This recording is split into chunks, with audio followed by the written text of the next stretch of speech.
Friends मुझे जामुन जय official आपको स्वागत करुच्ची।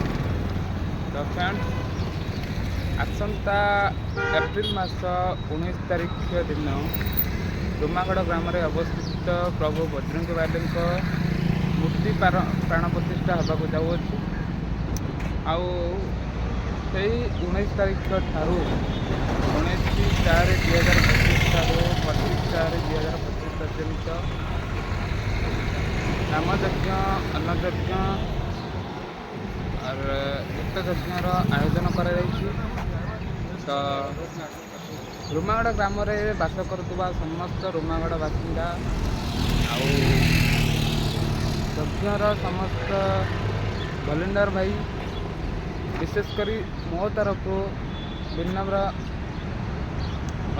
अनुरोध करुच्ची कि समस्त ओडिशावासी आसी से यज्ञ योगदान देवे आम मान को समस्त रुमागड़वासी को उत्साहित करेंगे।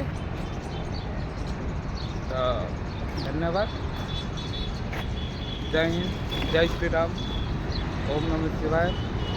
वीडियो भल लगे निश्चित भाव वीडियोटी को सपोर्ट करेंगे, लाइक शेयर सब्सक्राइब करी ये छोट भाईटा को सपोर्ट करेंगे।